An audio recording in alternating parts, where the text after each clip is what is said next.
Hello everyone and welcome back to the channel. Thank you so much for joining. If you're new, my name is Rachel. So come with me on a journey to Glasgow in Scotland. So without wasting much time, let's go. Glasgow is Scotland's largest city, famed for its Really? Victorian architecture, culture, and of course, people. Given its rugged exterior, Glasgow is often overlooked by international travelers, which is a shame. While most travelers would visit Scotland's capital city of Edinburgh, you have to give Glasgow a chance. It's a city filled with plenty of character and tons to do. We spend 48 hours in Glasgow, and here are some of the top things to do while visiting this amazing city. If you're a Glaswegian, let us know some of your top recommendations. Now let's jump into the video and see what Glasgow is all about. One of the best ways to view Glasgow is taking a self-guided walking tour. One of the main streets that you're going to come across is Buchanan Street. Buchanan Street is close to cars and it's known for its high-end street shopping and beautiful Victorian-era architecture. Fun fact, Glasgow is the second largest retail center in the United Kingdom. I highly recommend starting your day here to get a feel for this city. And since you're surrounded by so many locals, keep an ear open to hear the locals talking. The Galwegians have a unique dialect. I feel like the people here love walking a lot because I can see that there are not much cars here. Okay, yeah. From what I'm saying, you can see that the street is filled with people. Everybody is walking and minding their business, and that is good. In this city, there's also tons of live music as you walk through Buchanan Street, and Glasgow is one of the best places in Scotland to listen to live music. And since you started your day here, you can check out some other great attractions nearby, like Glasgow Gallery of Modern Art. Before you walk into the museum, people here must be really happy people for them to, you know, have this in place, like music on the street. That means if you're bored, you can just come out on the street and listen to live music, right? I mean, the Glasgow natives, you guys must be really happy people. Like, I don't think there is anyone here who should be bored or depressed because from what I've seen so far, I think there is a lot to make you happy and you have to check out the Duke of Wellington statue. This traffic cone statue has even inspired Banksy. For decades, Galwegians have capped the Duke of Wellington with traffic cones. You gotta love the Galwegians' sense of humor, and don't ask me why they do it, they just do. We love visiting museums on our travels, and since it started to rain, we decided to check this one out. It's not every day you get to visit a building as old as the United States Declaration of Independence. The Goma is free to enter and is Scotland's most visited art gallery. After checking out Glasgow Museum of Modern Art, we wanted to visit another point of interest of the city and came across multiple street murals. If you're a fan of graffiti, then you'll want to check this one out. I didn't know at the time, but Glasgow was named the 4th best city in the UK for street art. Glasgow has embraced local street artists and giant murals they create, creating splashes of color which brighten up the city streets. So what do you think about these giant murals in Glasgow? Are you a fan of street art? And if you wanted to check out these diverse and unique pieces of art for yourself, then check out the link in the description for the Glasgow City Centre Mural Trail. Traveling to Glasgow, on my must things to do is visiting the Glasgow Cathedral. One of the things I love most when traveling is learning about the history of places we visit, and Glasgow is rich with history. When you think of Scotland's history, what comes to mind? Medieval castles by the loch, battlefields in the Highlands, or beautiful old town of Edinburgh with its towering castle. Is this a Catholic Glasgow cathedral? Cathedral is the only medieval cathedral on the Scottish mainland to survive the Protestant Reformation of 1560 and is virtually intact. As you explore, make sure to read up on the history of the cathedral and admire the Gothic arches and the stained glass windows.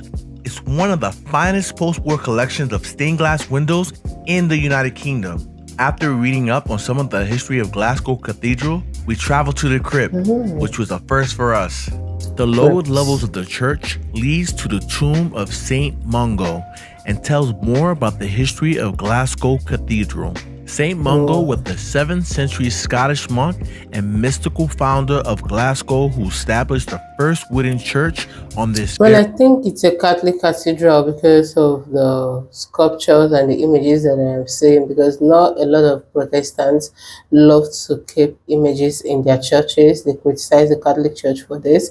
Um, a lot of them believe that Catholics actually worship these things, which is not true. Okay, so yeah, let's go. Spot. Oh my God, Throughout the this place crypt, you is can see beautiful. decorative carved pieces of demons, dragons, and skulls. If you're looking for something unique to do in Glasgow, then check this out. And if you're a fan of the show Outlander, then you will recognize this area from the 2nd season. And since Glasgow has a very gothic feel, Glasgow even helped create a very special Gotham City from the Robert Pattinson film, The Batman, where he's riding a motorcycle through Glasgow Necropolis. I know what you're thinking. Why would I visit a cemetery? Besides the great No, that's not what I'm thinking right now. Instead, I'm thinking about the city in terms of it being so calm, being an ancient city, because a lot of the buildings here seem old and well put together. So I am just thinking, oh, this must be a very quiet, calm city that would be good for visiting. Like it's a very good place to go to after you've worked for some months or even a year or through the year, and you want to go rest. This should be a very good place of rest, because like I said before, it is calm. Because there are no much cars here. Okay, there are no much cars here. I see a lot of people walking, so it doesn't have. So you won't find noise from cars, no smoke, no gas emission. It is just a place for relaxation. That is what I've been thinking, and not about the cemetery. Like really, I have nothing against you visiting the cemetery, because life, we can either be alive or dead, right? views of Yeah. Glasgow skyline, which is remarkable in itself. The necropolis is a Victorian The garden cemetery cemetery itself is full of even wonderful beautiful. architecture, sculptures, and fascinating stories. Over 50,000 burials have taken place here with over 3,500 Oh, wow. tombs. Oh, If you no. follow us on our travels, you know we love hiking, and now No, I can this is say gonna I make hiked me through a cry. necropolis. Walking on Glasgow City of the Dead is an experience, and the design was inspired City by of the Gary Dead. Lachey in Paris and dates all the way back to 1833. If you're looking for something unique to do in Glasgow, this is it. Walking around Glasgow can definitely work up your appetite, so we decided to stop by and eat some fish and chips. After eating, we walked over to George Square. George Square is located at the city center and named after King George III, and it was built in 1781. Today, Glasgow Square is home to the headquarters of the Glasgow City Council and showcases an important collection of statues and monuments, like this James Watt Memorial, who fathered Europe's Industrial Revolution by improving the steam engine. But what really caught my eye was the George Square Memorial. It's the memorial for Glasgow's fallen during the Great War of 1914 to 1918. It's believed around 200,000 Galwegians joined up to fight in World War I. We didn't know this at the time, but you can actually tour the city chambers. On our next visit to Glasgow, we're definitely checking that out. And if history's not your thing, then just being in the middle of all the hustle and bustle of Glasgow is worth a visit. The square is in the heart of the city, and you can get a better understanding of Glasgow by visiting George Square. What's great about Glasgow, that it's a walkable city. And since it was raining on and off, we decided to check out the public transportation. We reconnected with my brother Mike, got us a cup of coffee, and got on the subway agree. nicknamed I see a lot of Clockwork people Orange. walking It's a here. simple circular system and easy to navigate. Purchase the day pass for £4 since it's an excellent value. What impressed me was how clean it was. If you visit Glasgow, take the subway and save your money. Did you know that the Glasgow subway system is one of the oldest subway systems in the world? It's even older than the New York City subway. From a tourist perspective, the Glasgow subway is an ideal way to see the city, and we wish we knew about this on day one. We did a self-guided walking tour with my brother Mike, checking out Buchanan Street and walking past Glasgow's Royal Concert Hall. We checked out some bookstores and coffee shops along the way. We even passed by the University of Glasgow, which is a beautiful campus with stunning architecture. If you have the time, do a self-guided tour. Glasgow University is the 4th oldest in the UK and 2nd oldest in Scotland. There's no cost in visiting the campus, and it's one of the best sites to view when visiting Glasgow. Our next stop is the Glasgow Botanical Garden, which has been welcoming visitors since 1820. Glasgow Botanical Garden is a great way to spend your day, and the cost to enter is free.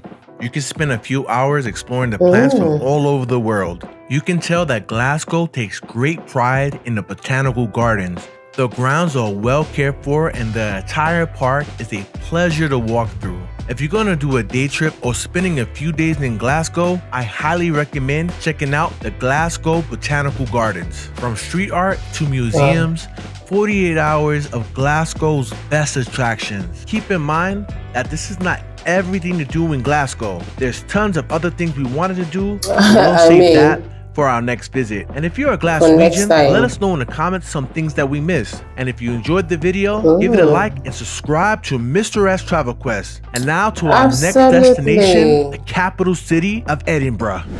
Don't forget to subscribe for more travel videos and connect with us on our social media platforms. Thanks for watching, and we'll see you in the next video. This was a very beautiful video. I enjoyed watching it. Like, this city is absolutely stunning. Like, the buildings blew me off. I was so mind blown by the fact that it still maintains the old ancient buildings. Like, you wouldn't even tell. You wouldn't even be able to tell. Okay? And the museum kept in place.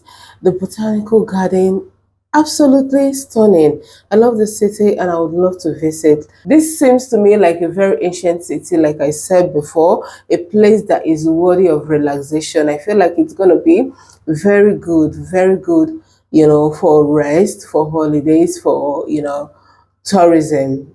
Okay, yeah, that is what I think about it from what I've seen, because there are no much noise. Like, you can just see for yourself. Everybody is just busy walking around the street, you know, doing their things and minding their business. And I love that. So thank you guys so much for watching this. Kindly subscribe to my channel, turn on post notification for more. Give this video a like, and I'll see you all in another one. Bye.